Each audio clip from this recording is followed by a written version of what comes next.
혹시 여러분은 기도로 기독교의 신인 예수를 기도로서, 헌신으로서, 전도로서, 예배로서, 찬양으로서, 여러분의 어떠한 그 도덕적인 삶으로서 여러분은 막 문질러대서 예수가 나와서 내가 너의 기도를 들어줄게, 이만큼 수고했고 이만큼 기도했고 이만큼 말씀 보았고 이만큼 열심히 살았으니 내가 기도 하나 들어줄게 라고 나오는 정도로 혹시 여러분은 예수를 컨트롤하고 있지는 않습니까? 주와 종이 바뀐 삶을 살고 있지는 않습니까? 여러분은 정말 마태복음 7장 21절 이하에 나오는 마지막 날에 예수 그리스도 앞에 가서 주여 주여 우리가 주의 이름으로 선지자 노릇하고 우리가 주의 이름으로 많은 권능을 행하고 우리가 주의 이름으로 귀신을 쫓지 아니했습니까? 라는 그런 사람들과 우리가 다르다라는 1세기 때 경건주의자였던 바리새인들과 1세기 때 그 현실주의자였던 사두개인과 1세기 때 그 여러 가지 종교적인 모습을 가지고 살아갔던 그 경건한 사람들과 우리가 정말 다르다는 그러한 자신이 어디서 나옵니까? 주와 종과의 관계입니다. 여러분은 예수 그리스도의 이름으로 기도하시되 사실은 예수 그리스도의 이름을 사용하고 있지는 않습니까? 예수 그리스도의 이름으로 여러분이 원하는 것을 얻고자 여러분은 혹시 헌신하거나 기도하거나 여러분은 혹시 희생하지는 않습니까? 그렇다면 여러분은 알라딘이고 예수는 맞습니다. 여러분은 알라딘이고 예수는 지니인 것입니다. 주와 종이 바뀐 거예요. 그런데 에베소서에서는 예수가 주인이라고 말씀하시는 거예요. 보통 주인이 아니라 왕 중의 왕, The King of Kings, the Lord of Lords, God of Gods, Jehovah, from everlasting to everlasting. 지존하시는 하나님께서 하늘 구름을 타시고 오시는 그 인자로서 하나님의 모든 통치하심을 한 손에 가지신 분이 만물을, 교회를 위해서 통치하시면서 만물의 머리가 되신 분이 예수 그리스도신데 여러분과 저를, 죽은 자들을, 죽었던 너희를, 허물과 죄로 죽었던 너희를 살리셨도다 하고 말씀하시면서 우리에게 다가오신다는 것입니다. 그래서 에베소서를 한마디로 말하자면 성도가 그리고 교회가 어떻게 이 부르심에 합당하게 살 것인가. 부르시는 자는 놀라운 거예요. 부르시는 자는 왕이신 거예요. 부르시는 자는 아주 그냥 높으신 분인 거예요. 여러분 생각해 보십시다. 요즘은 사실 그 고등학교 졸업식 때도 사람들이 그냥 뭐 넥타이도 안 매고 그냥 짧은 바지 입고 그냥 뭐 미국 사람들 캐주얼 하잖아요. 그래서 나타나는데 옛날에는 졸업식 때 가면은 다 양복 입었어요. 그리고 넥타이 매고.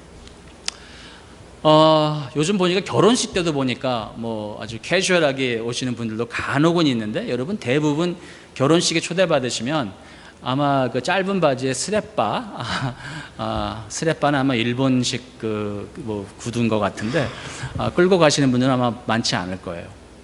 8월에도 결혼식이 있고 9월에도 결혼식이 있는데 여러분들 아마 그냥 결혼식에 아무렇게나 안 가실 거예요.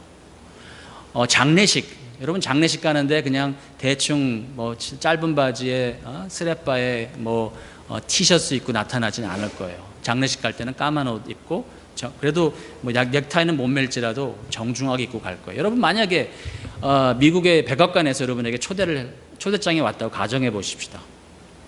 대통령이 여러분을 갖다 초대하신 거예요. 그리고 미국에 있는 각국에 있는 정상들을 갖다 다 부르셔갖고는 잔치를 하는데 여러분도 초대하셨어요. 그러면 아마 여러분과 저라면 대통령이 초대했는데 아마 대충 그냥 청바지에 구멍 뻥뻥 난 거에다가 어저께 입었던 티셔츠 대충 그냥 해서 입고 가지는 않을 거예요.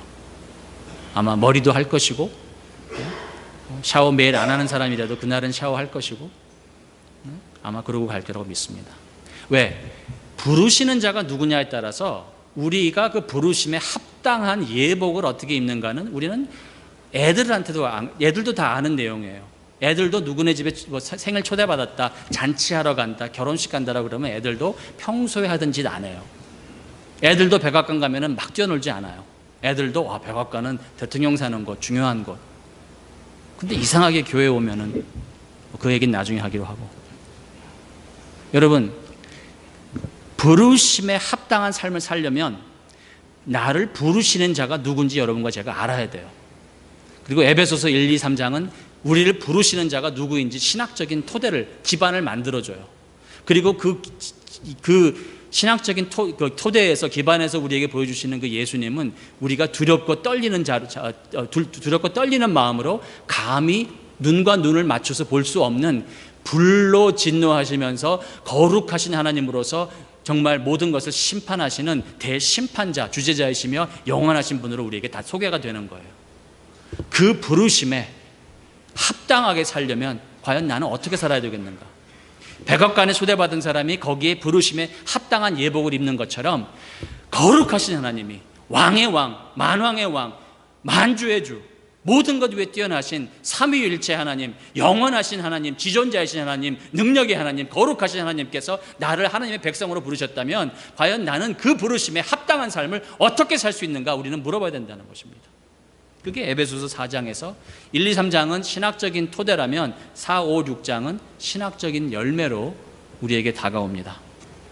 제가 바람이 있다면 여러분과 제가 이 부르심에 합당한 삶, 이것을 살아감으로써 우리 주 예수 그리스도 강림하시는 그날 예수를 머리로만 믿은 것이 아니라 예수를 머리, 몸, 마음, 뜻, 정성, 힘을 다해서 예수의 왕되심을 기뻐 받아들이고 예수의 왕되심을 기쁜 마음으로 섬겨서 예수 그리스도 돌아오시는 그날, 재림하시는 그날 부끄럽지 않고 나고자가 아닌 예수 그리스도가 잘하고 착하고 충성된 종이라는 그러한 호칭을 받으시는 여러분과 제가 되기를 주님의 이름으로 축원합니다. 잠깐 기도하겠습니다. 주오신 하나님 아버지, 우리를 부르시는 분이 예수 그리스도 만왕의 주님이시라는 사실을 깨달으며 그 거룩하신 분이 십자가에서 오히려 죄인 되시고 우리를 부르신다는 사실을 깨닫게 도와주시고 그 부르심에 합당한 삶을 우리에게 살라고 명령하시는데 그 부르심에 합당한 삶이 무엇인지 깨닫는 우리가 되게 도와주시옵소서. 마음을 열고 하늘을 우러러보니 하늘 문을 여시고 말씀으로 우리 마음에 강림하여 주셔서 복음의 씨앗을 뿌려 주시옵고 말씀으로 하나님의 음성을 듣는 축복을 허락하여 주시옵소서. 예수님의 이름으로 기도합니다. 아멘. 에베소서를 한마디로 말하자면 부르심에 합당한 삶을 사는 것인데 오늘 읽은 본문에서는 그 부르심에 합당한 삶을 살려면 부르심에 합당한 교회, 그리고 부르심에 합당한 목회자, 그리고 부르심에 합당한 성도가 있어야 된다는 것입니다. 교회의 부르심, 목사의 부르심, 그리고 성도의 부르심에 대해서 오늘 한번 생각해 보겠습니다. 교회는 어떻게 보면 다 같습니다. 1세기에도 교회는 예루살렘에 있는 교회나 안디옥에 있는 교회나 에베소에 있는 교회나 1세기 교회나 2세기 교회나 5세기 교회나 16세기 교회나 21세기 교회나 교회는 교회입니다. 교회를 주관하는 원리가 같고 교회의 머리 되시는 예수 그리스도의 통치하심이 같기 때문에 교회는 다 같습니다. 하지만 어떤 면의 교회는 다릅니다. 다 다릅니다. 마치 한 몸에 같은 손이라 할지라도 다 같은 손의 손가락이라 할지라도 지문이 다른 것처럼 지문이 다르다고 해서 이거는 손이 아니라고 우리가 버리지 않는 것처럼 그러나 이 손이라고 해서 지문이 다 같다라고 우리가 생각을 안 하는 것처럼 교회는 다 같지만 어떻게 보면 교회는 다 distinct합니다. 다르다라는 것이 틀리다, wrong이라는 것도 아니고 다르다라는 것이 different, hetero different, 다른 어떤 종류가 아니라 같은데 distinct한 모습이 있다는 것입니다. 다시 말해서 여러분과 저는 우리 교회가 세이비어 교회라는 교회가 이 지역과 이 시대의 부르심이 무엇인지 확실한 교회가 되어야 됩니다. 조금 설명하겠습니다. 1세기 때는 예루살렘 교회가 있었습니다. 예루살렘 교회는 가장 먼저 세워진 교회였고 아주 독특한 교회였습니다. 예루살렘 교회는 정말 사도의 교회였습니다. 요즘 말하는 이단들이 하는 신사도, 신비주의파가 얘기하는 신사도, 나도 사도도 너도 사도고 하면서 그들은 이상한 계시와 환상을 보는데 그러한 이단들 말고 1세기의 사도들의 교회는 예루살렘 교회였고 예루살렘 교회는 예루살렘이라고 하는 그 도시에서 공회를 이루어가며 그리고 그 당시에 많은 여러 가지의 이슈들을 공회와 사도들의 권한으로 말씀을 토대로 하여서 복음을 토대로 많은 일들을 결정했던 중요한 일들을 했습니다. 예루살렘 공회는 역사상 전무후무한 공회예요. 예루살렘 교회는 역사상 전무후무한 역할을 감당한 교회였습니다. 예루살렘 교회는 되풀이되질 않습니다. 많은 교회들이 물론 예루살렘이라는 이름을 택하긴 하지만, 본받긴 하지만 되풀이되지 않는 교회입니다. 역사상 한 번 있었던 교회입니다. 그런데 예루살렘 교회는 완전한 교회는 아니었어요. 예루살렘 교회는 대부분 어떤 사람들이 모였습니까? 유대인들이 모였습니다. 유대인들만 모였습니다. 이방인들은 보기 힘든 교회였습니다. 그들에게는 사도들의 권한이 있었고, 그들에게는 사도의 권한으로서 많은 것을 다스릴 수 있는 그런 능력이 있었지만, 그들이 있는 어떤 권한이 있는 교회였지만 완전한 교회는 아니었습니다. 어떻게? 유대인들만 모였어요. 그래서 그런 사람들이 잘못된 것을 분간할 수 있는 능력은 있었지만 이방인들에게 전도해야 된다는 데한 부담감이 없었어요. 그게 몇십 년을 갑니다. 안디옥 교회는 유대인들이 비로소 이방인들에게 복음을 전하기 시작합니다. 여러분 기억하시죠? 사도행전 21장. 그런데 저는 예루살렘 교회가 안디옥 교회보다 못하다고 얘기를 하는 것이 아닙니다. 안디옥 교회가 예루살렘 교회보다 더 나은 교회라고 얘기하는 것이 아닙니다. 다른 교회입니다. 그런데 예루살렘 교회는 안디옥 교회보다 못한 점이 있다면, 안디옥 교회가 더 잘한 점이 조금 있다고 얘기를 하자면, 안디옥 교회는 하나님의 나라의 전체적인 모습을 더 잘 보여줬습니다. 어떻게? 이방인도 포함하는 것에 있어서. 예루살렘 교회는 신학적인 면에서는 안디옥 교회보다 더 안디옥 교회를 가르칠 수 있는 바나바가 있었고, 또 그 사도들이 있었기 때문에 그러한 면에서는 문화적으로나 보수적이었고, 또 전통적이었고, 교리적인 면에서는 뛰어났겠지만, 하지만 하나님 나라를 보여주고 하나님의 나라의 실체를 보여주는 데 있어서 안디옥 교회가 오히려 더 이방인을 포함하는 데는 더 잘하는 교회였습니다. 그리고 에베소 교회가 있습니다. 우리가 지금 공부하고 있는 에베소 교회. 에베소 교회에서는 지금 교회의 전반적인 신학을 얘기해주고, 그리고 교회의 전반적인 열매를 얘기해줍니다. 굉장히 프랙티컬해요. 신학적인 면에서도 무엇보다도 예수의 왕되심, 예수 그리스도가 만물의 왕으로서, 만유의 주제로서 교회를 위해서 만물을 통치하시고 다스린다는 그분의 다스림 밑에 있는 여러분과 저라는 사실에 대해서 에베소서는 정확하게 얘기를 해줍니다. 신학적인 토대를 얘기해 줍니다. 그리고 만약에 정말 그것을 믿는 사람들이고, 만약에 정말 성령으로 거듭난 사람이라고 하면, 정말 예수가 왕이라는 것이 머리로만 믿어지는 것이 아니라 마음으로 받아지고, 그리고 손으로, 무릎으로 예수의 왕되심 앞에, 그분의 주권하에, 그분의 다스림과 통치하심 하에 내가 무릎을 꿇은 자라면 삶이 변화되고 열매 맺는 것에 대해서 에베소서는 분명히 보여줍니다. 다시 말해서 나는 예수 믿은 지 오래됐습니다라고 자랑하는 것처럼 어리석은 게 없다라는 거예요. So what? 요즘 젊은이들이 얘기하는 것처럼 헐? 그래서 뭐?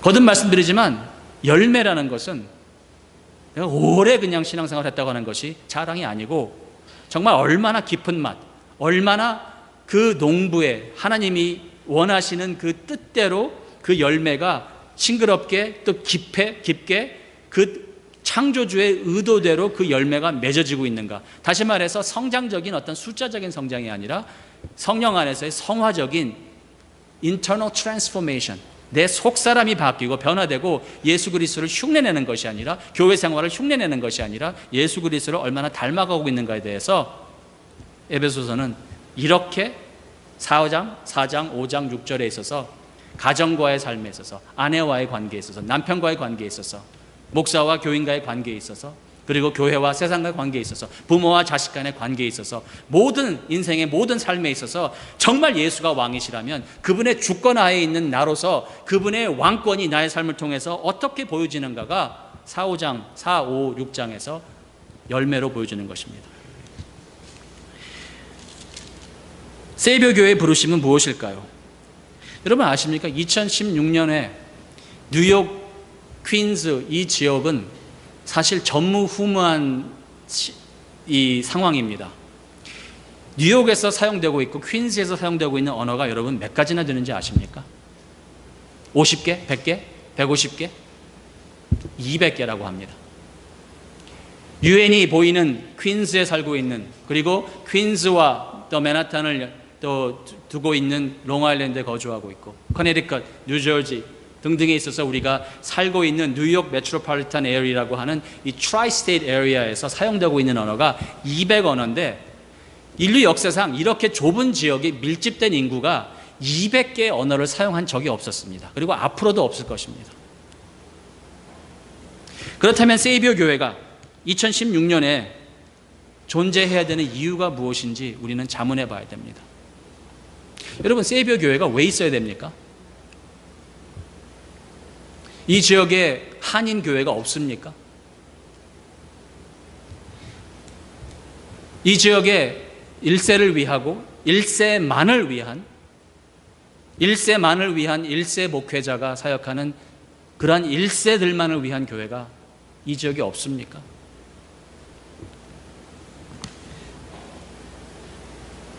이 시대에 필요한 이 뉴욕 지역에, 여러분 아십니까? 몇 년 전에 미국에 사는 한인 분포도에 대해서 연구해서 스태티스틱한 보고가 나왔다고 제가 얼마 전에 읽었는데, 한인 커뮤니티에서 한국어를 더 잘하는 사람과 영어를 더 잘하는 사람의 그 비율이 어느 쪽이 높다고 생각하십니까?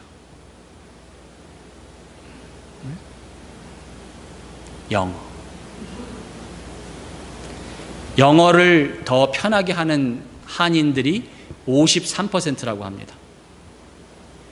아마 그 중에는 제가 보기에는 한국 1세인데 미국에 오래 살다 보니까 난 요즘 한국말도 안 나와 하는 분도 제가 보기에는 한 3% 들어간 것 같아요. 다시 말씀드려서 미국에 있는 한인 커뮤니티는 더 이상 한국말을 하는 한인들이 majority가 아니라는 상황이 됐다는 거예요. 그런데 한인 교회들을 한번 생각해 보십시다. 미국 전역에 있는 한인 교회들, 그리고 미국 전역에 있는 한인 교회를 섬기는 목회자들의 그 분포를 보십시다. 50대 50이에요. 네? 영어를 하는 목회자가 50%고 한국말을 하는 목회자가 50%예요. 영어권을 섬기는 교회가 50%고 한어권을 섬기는 교회가 50%예요. 여러분 한번 생각해 보셔야 돼요. 우리가 과연 하나님께서 왜 여러분과 저에게 쓰라린 고통을 허락하셨고 딱 저에게는 오늘이 1년이에요. 지난해 7월 첫 주일은 제가 설교를 못했어요.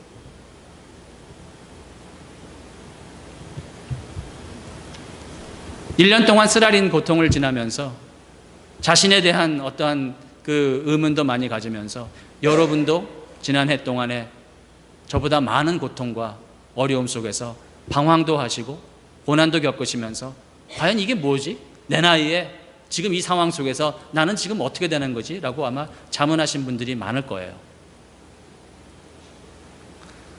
근데 하나님께서는 왜 우리에게 이런 고통을 허락하셨고, 그리고 하나님께서는 왜 우리에게 세이비어 교회라는 교회를 한번 개척해 볼까라는 그러한 생각을, 마음을 주셨을까요?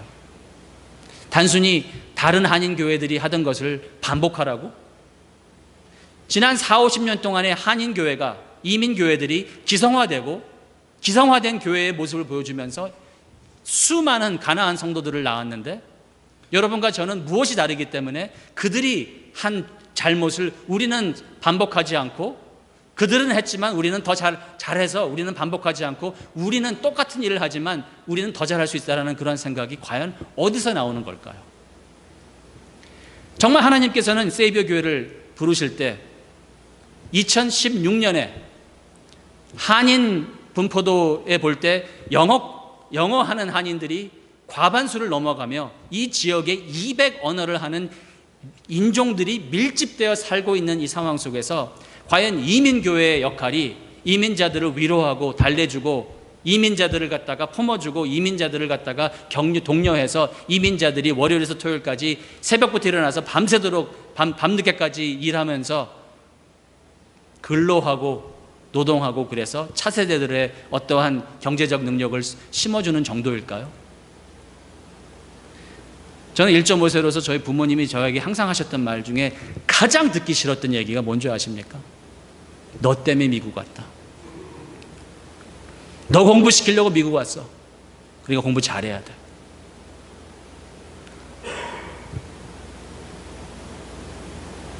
머리를 뜯으면서 제가 그냥 뭐 부모님과 싸우고 싶었어요. 저는 보시다시피 정말 착한 사람이기 때문에. 제 이미지가 그렇게 안 좋아요? 저는 부모님이 저한테, 야, 승환아, 우리가 그렇게 한국에서 잘 살고 편하게 있다가 미국에 온 거는 너 하나 공부 잘 시켜서 너 군대 안 보내고 좋은 대학 나와서 미국에서 좋은 하는 거 원해서 우리가 새벽부터 밤까지 고생하는 거니까 너 정말 열심히 공부해야 된다. 그 얘기 들을 때마다 저는 공부 안 했어요. 부담이 너무 되니까 오르지 못할 산인 거예요. 왜 우리 부모님이 나 때문에 미국 와갖고 새벽부터 밤늦게까지 노동하시고 친구도 다 잃어버리고 아침에 일어나서 일 나가고 밤에 들어와갖고는 저녁 잠깐 식사하시고 텔레비 보시다 주무시다가 다음날 아침에 일어나셔갖고 또 나가고, 그러고는 속 안에서는 불만이 생기는 거예요. 왜? 아니, 나 때문에 나 공부시키려고 오셨다는 분들이 제가 고등학교 졸업할 때 졸업식 때 상 주는 날도 있고 졸업식도 있었는데 부모님 못 오시는 거예요. 안 오시는 거예요. 왜? 장사해야 되니까. 자식들 졸업식 할 때 지금 못 가신 분들이 지금 부모님들이 지금 미안해요. 우리 1.5세들이 이렇게 철이 없어요.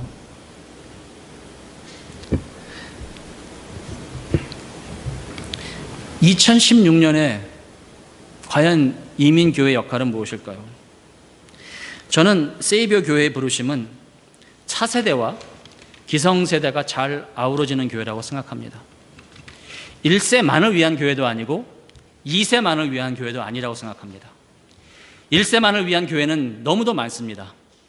그리고 사실 2세만을 위한 교회는 어쩌면 필요 없어요. 왜? 미국 교회도 있고 영어권 교회도 있고, 그리고 사실 2세만을 위한 교회들도 나름 있어요. 근데 2세들과 1세들이, 그리고 그 중간에 낀 세대로 1.5세와 그리고 우리의 후손들인 3세대가 함께 할 수 있는 교회의 부르심이 저는 세이비어 교회의 부르심이라고 저는 생각하고 이 개척에 저는 합세한 거예요. 그리고 만약에 뉴욕에 1세와 1.5세 그리고 2세와 3세가 잘 아우러지는 교회가 설령 있다 하더라도 제가 보기엔 부족해요. 얼마나 있는지 모르겠는데 부족해요. 턱없이 부족해요. 만약에 영어권이 53%라면. 이민교회 역사와 이민 역사는 갈라놓기 어렵습니다. 그만큼 이민자들에게는 교회라는 것은 삶의 재충전소 역할을 하였고, 외로운 이민자들에게는 사회생활과 문화생활의 공간도 함께 제공해 주었습니다.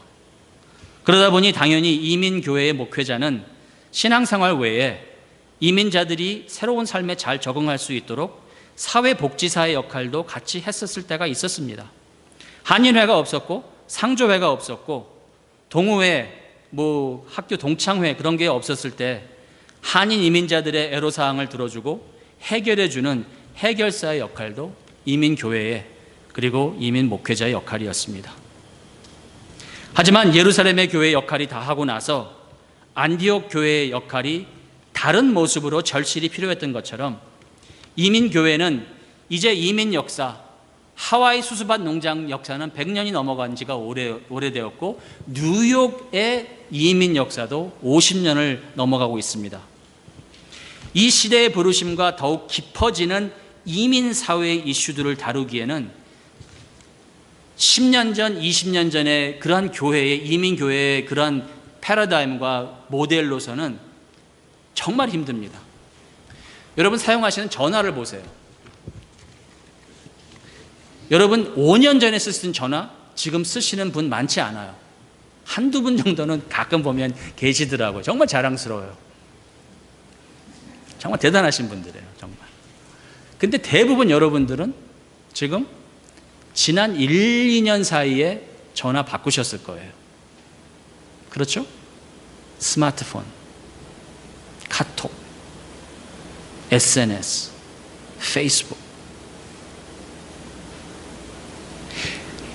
우리의 어떤 통화, 교통, 그 다음에 어떤 그 나눔의 그것이 1, 2년 사이에 그렇게 많이 바뀌었는데 교회, 공동체, 그리고 공동체가 지금 이 시대에 걸맞는 사역을 하기 위해서 만약에 우리가 10년 전 모델을 우리가 계속 주장한다면,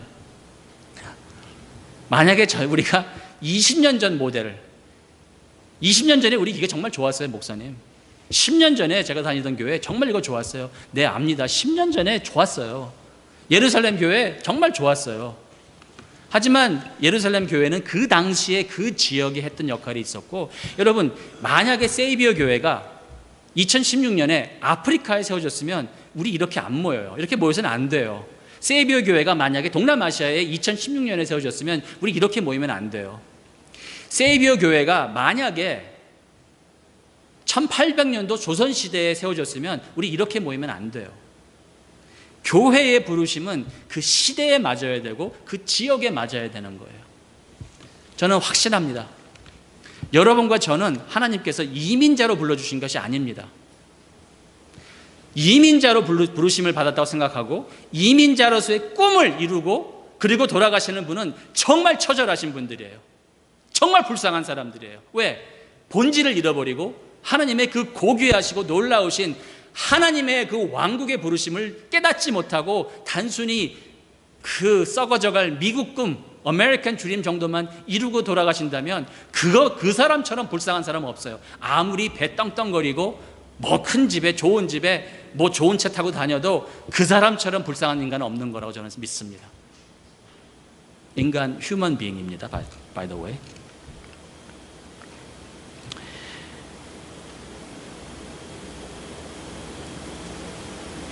(2016년에는) 차세대를 교회의 리더로 세우는 교회가 뉴욕에 절실히 필요합니다.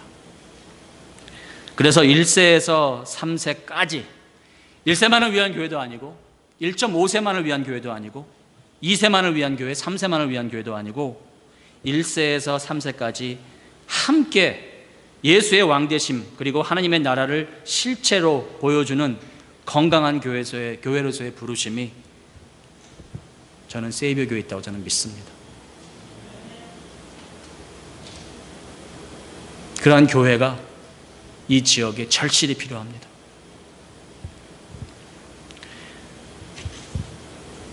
그리고 교회는 그 교회에 부르심 있는 목사가 필요합니다.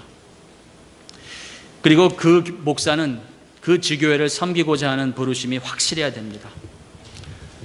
어떻게 목사는 그 부르심을 확인할 수 있을까요? 여러분 아십니까? 웬만한 경우에 제가 아는 목사님들은 다 좋은 목사님들인데,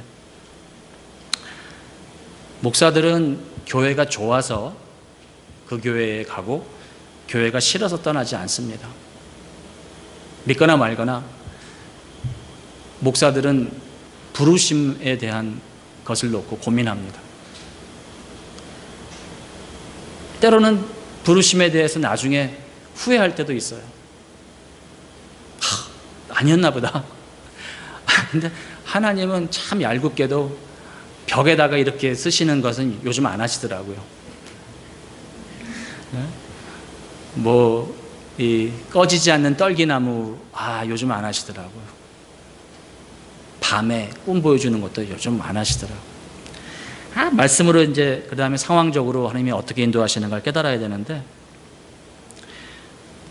목사들은요, 과연 내가 그곳에서 내가 부르심이 있는가? 그 부르심을 대부분은 이렇게 생각합니다. 내가 쓰임받고 있는가? 이것이 전부는 아니겠지만 목사의 장점을 최대한 살리는 곳에 부르심이 있다고 생각을 합니다. 사도 바울의 경우 그랬습니다. 여러분, 바울은요 어떤 사람이었습니까? 바울의 장점은 우선 구약을 그리고 유대인의 신학교육을 잘 받았어요.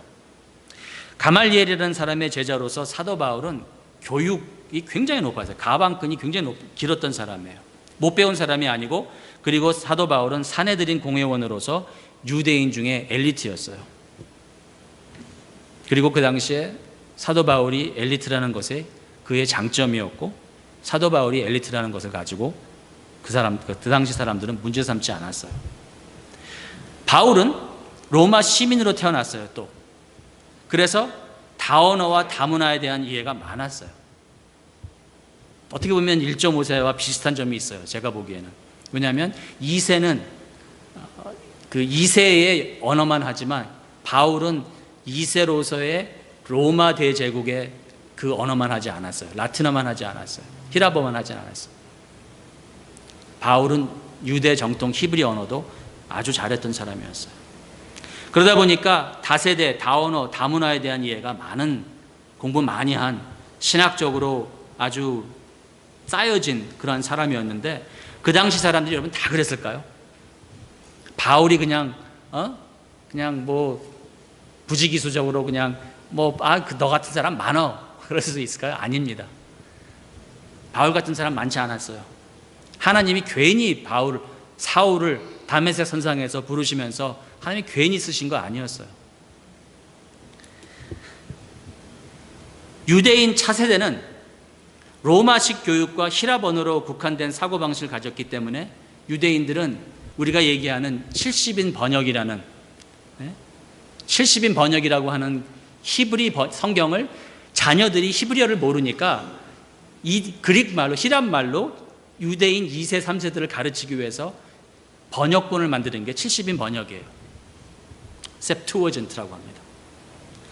그런데 반면에 9세대 유대인들은 문화적 보수, 전통을 자랑하는 사람들은 히브리 언어에 대한 자부심으로 차세대들이 로마화되는 것을 그저 싫어하고 배척하면서 1세기 당시에도 차세대들과 9세대들의 갈등이 분명히 있었어요. 그때 그 사도 바울은 1.5세처럼 중간 역할을 하면서 그런 시대에 이방인들에게 전도하고, 그 당시에도 정말 그 당시에 그 시대에 밀집된 많은 인구들이 교차하면서 이방인들이 많았는데, 사도 바울은 구약을 잘 훈련받고 로마 시민으로서의 장점을 최대한 살려서 이방인들에게 전도하는 일을 잘했던 사람이었어요.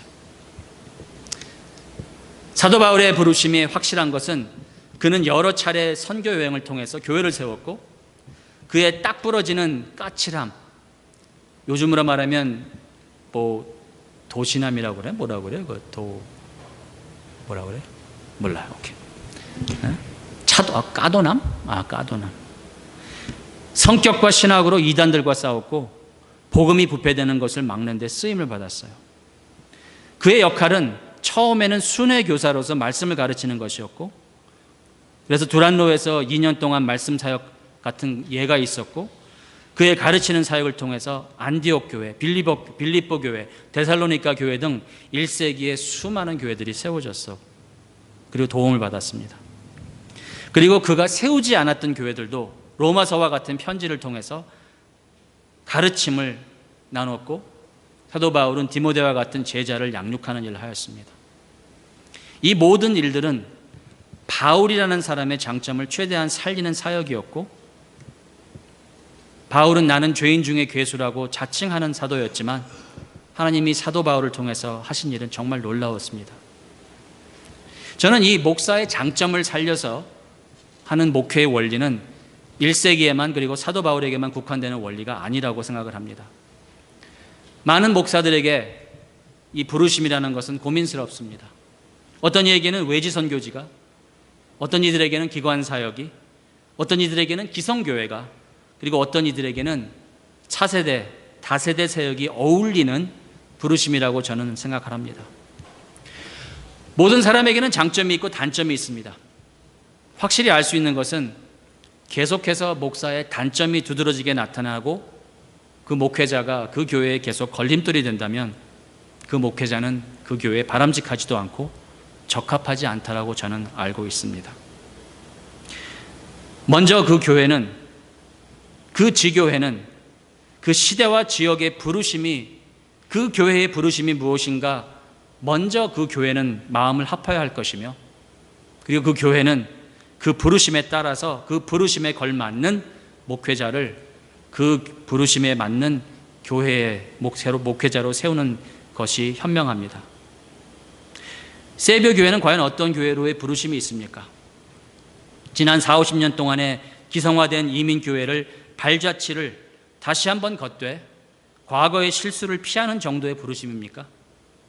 우리가 떠나온 이전 교회에서 좋았던 것을 되풀이하되 싫었던 것을 피하는 정도의 부르심입니까? 저는 어떤 분이 세이비어 교회를 안 나오셔서 제가 전화를 드렸어요.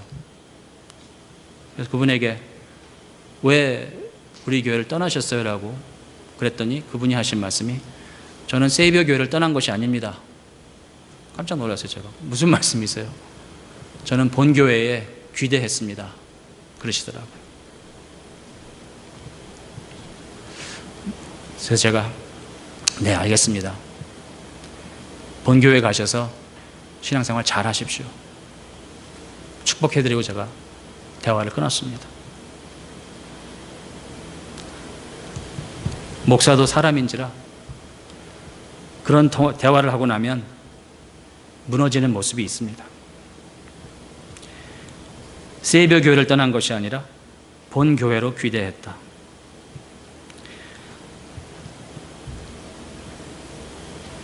나 장로로 세워다오. 당회하자. 아닙니다. 아직은 당회할 단계가 아니라 세이비어 교회가 정말 기성교회의 잘못된 것을 되밟지 않으려면 언약교인반을 장로님도 하셔야 됩니다. 집사님도 하셔야 됩니다. 그리고 교인들이, 언약교인들이 본인들이 원하는 장로를 세워서 당회를 할 것입니다. 이전 교회 장로했다고, 이전 교회 당회원이었다라고 세이비어 교회 와서 제가 그냥 임명할 수 없습니다. 죄송하지만 저와 같이 기도 모임 나와주시고 성역 공부 같이 해주시고 언약교인반 해주셔서 우리 세이비어 교회의 언약교인들이 원하는 투표를 해서 뽑혀서 당회원이 되시길 바랍니다.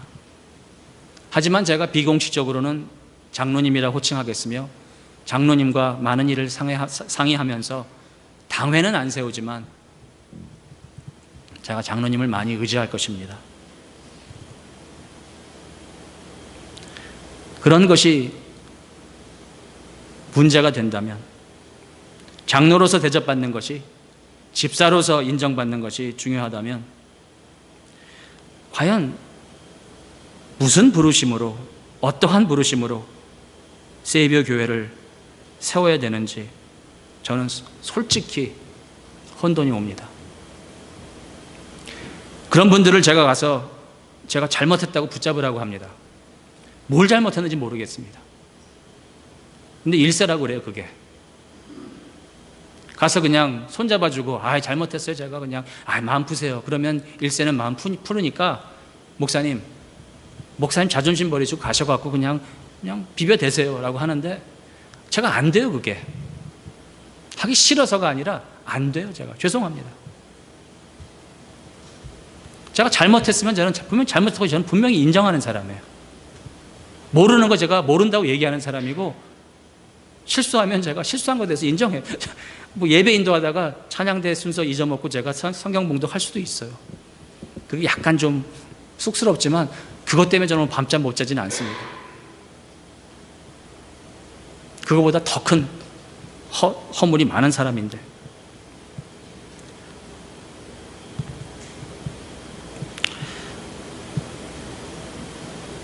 저는 솔직히 여러분들에게 여쭙고 싶습니다. 세이비어 교회가 왜 존재해야 되는지, 그리고 세이비어 교회가 하나님의 어떠한 부르심이 있는지,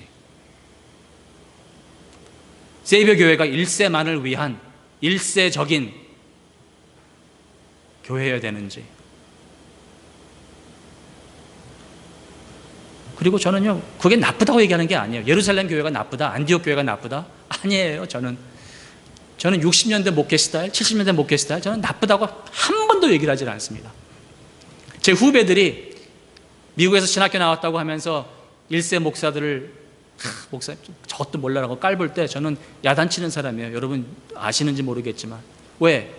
70년도 상황에 맞게끔 하나님께서 그들을 목회자로 불러주셨고 80년도 상황에 맞게끔 그들은 목회를 했기 때문에, 그리고 저는 그들의 목회의 열매이기 때문에 그들이 그렇게 새벽에 부르짖고 그들이 그렇게 가르쳤던 내용이 저를 변화시키고 저로 하여금 목회자의 길로 가게끔 하셨기 때문에 저는 70년도 목회자들, 80년도 목회 스타일에 저는 은총을 입은 사람이기 때문에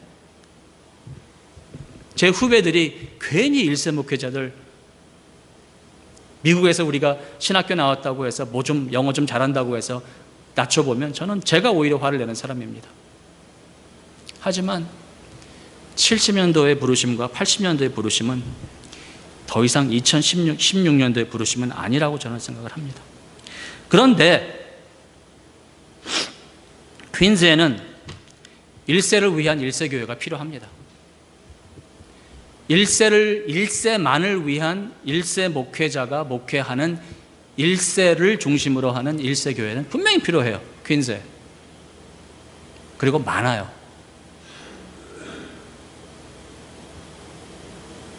지천에 오라 그래요. 근데 만약에 2016년에 하나님의 나라가 200언어를 구사하는 밀집 지역에 그리고 50%를 능가하는 차세대들이 이제 나오는 한인 커뮤니티에 1세만을 위한, 2세만을 위한, 3세만을 위한 그런 나누는 목회가 아니라 1세에서 3세까지 잘 아우를 수 있는 그러한 목회가 만약에 필요하다면, 저는 필요하다고 생각을 하는데, 세이비어 교회에 오시는 분들은 그러한 비전에 공감하지 않으시고 1세만을 위한 1세를 편하게 하는 그런 교회를 찾으신다면 여러분 기도해 보셔야 될 거예요.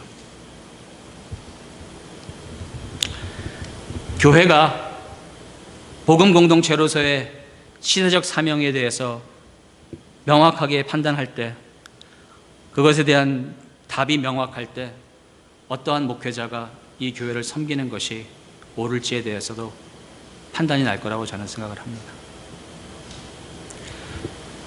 마지막으로 성도들의 부르심입니다.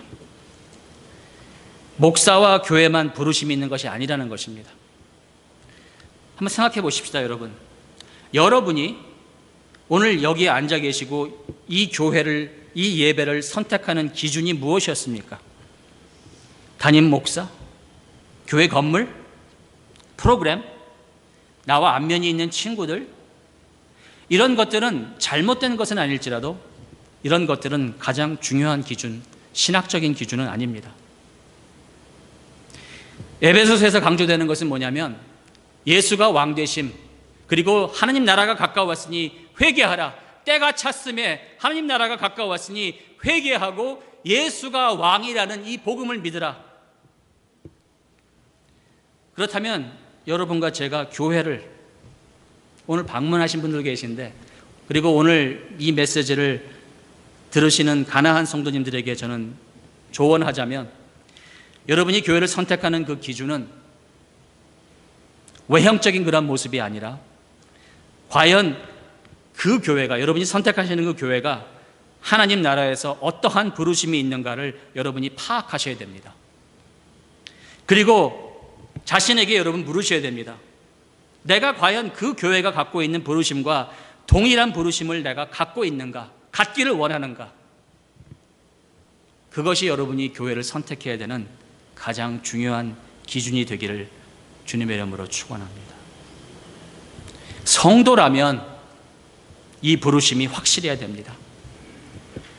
여러분, 제가 계속 언급하지만 교회는 한인회가 아닙니다. 한인교회입니다. 무슨 상조회도 아닙니다. 친목회도 아니고 동호회도 아니고, 교회를 위해서 만물의 왕이신 예수 그리스도의 부르심을 입은 하나님 나라의 성도는 그 높으신 부르심에 합당한 삶을 살기 위해서 그 교회의 부르심을 나 개개인의 부르심으로 깨달으시기를 주님의 이름으로 축복합니다. 왜냐? 인간은요, 솔직히 남의 꿈을 위해서 희생하는 사람은 하나도 없습니다. 여러분과 제가 희생할 때 자식을 위해서, 나의 꿈을 위해서, 아메리칸 드림을 위해서 희생하는 것은 다 나를 위한 것입니다. 하지만 성도라면 하나님 나라의 꿈이 성도의 꿈이 되어야 하는 것이고, 그리고 성도라면 교회의 비전이 성도의 비전이 되어야 됩니다. 다시 한번 묻습니다, 여러분. 여러분이 교회를 선택하고 교회를 떠나는 기준이 무엇입니까? 이전 교회가 싫어서? 나와 친한 친구들과 함께하기 위해서? 교회를 선택하는 기준이 하나님 나라의 부르심이기를 주님의 이름으로 축원합니다. 성도들에게 부르심이란 그 교회 공동체의 비전과 가치관을 말합니다. 그렇지 않으면 기독교 클럽 멤버는 되어도 성도는 아닙니다. 손님은 되어도 하나님의 가족은 아닙니다. 기독교 종교의 소비자는 되어도 예수 그리스도의 제자는 아닙니다. 안타까운 것은 사회생활이 힘들고 문화가 어려운 이 이민자들에게, 많은 이민자들에게 교회라는 것은 사회생활을 하는 크리스찬 게로가 된 지 오래입니다. 크리스찬 게로인 것을 어떻게 알 수 있냐면, 그들은 예배를 그들을 위한, 교회가 그들의 헌금을 걷어서 그들을 즐겁게 해주는 교인들을 위한 엔터테인먼트로 오해를 하십니다. 그래서 예배에 대해서 배울 자세가 없습니다. 예배가 힘든 것이라는 것에 대해서 깨달음이 없습니다. 예배가 나의 어떠한 성품을 거슬러 갈 수밖에 없다는 것에 대해서 이해가 없습니다. 많은 이민교회들이 벌써 좋은 예배의 기준을 우리가 좋고 싫은 것 정도로 내려놓은 지가 이미 오래입니다. 예배가 과연 얼마만큼 성경을 토대로 하고 있는지에 대해서 관심이 없습니다. 아예 모릅니다. 왜? 성경도 모르니까. 예배의 목적이 나의 만족인가? 아니면 하나님의 만족인가에 대해서 질문도 해보지 않습니다. 예배의 흐름이 내 취향인가? 아니면 하나님 취향인가에 대해서 성경을 공부하지 않습니다. 들을 귀 있는 자에게 들려지는 주일이 되기를 바랍니다. 여호와께서 아벨과 그의 제물은 받으셨으나 가인과 그의 제물은 받지 아니하신지라. 2016년에 퀸즈 뉴욕에 사는 우리에게 성도의 부르심은 무엇입니까? 아메리칸 주림이 아니라 하나님 나라 킹덤 비전이기를 간절히 바라봅니다. 시대적 부름이 있는, 지역적 부르심이 있는 교회의 비전과 가치관에 맞는 성도를 세워주시기를 하나님께 감히 간구해 봅니다. 끝을 맺습니다.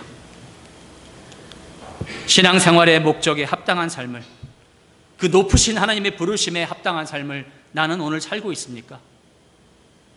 백악관에 초대받은 사람의 생각으로 하나님 나라, 하나님 왕국의 왕의 초대를 입은 사람으로서 걸맞는 예복을 입고 있습니까? 저는 올해, 작년이군요. 작년에 40년 이민 생활을 했습니다. 그 가운데 25년은 목회라는 일을 하면서 이민 생활을 해왔습니다.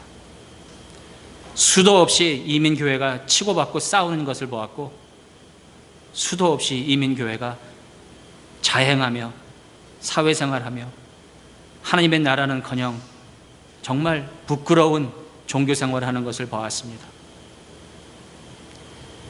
2016년에는 이 지역에 분명히 필요한 교회가 있다면 1세만을 위한 교회도 아닐 것이고 2세만을 위한 교회도 아닐 것이며 1세에서 3세까지 잘 아우러지는, 그리고 특별히 차세대를 교회의 리더로 세우는 교회가 뉴욕에 200 언어를 사용하는 교회의 지역에 절실히 필요하다고 저는 생각을 합니다. 하나님께서 죽은 우리를 하나님 나라의 백성으로 부르시기 위해서 십자가에서 독생자 예수를 죽이십니다. 다시 말해서 우리를 부르심은 하나님께서 놀라운 대가를 치르신다는 것이고, 그렇다면 우리는 그러한 놀라운 대가를 치르시는 하나님의 그 높은, 그 숭고한 부르심이 있다는 사실이 깨달아지기를 주님의 이름으로 축복하며,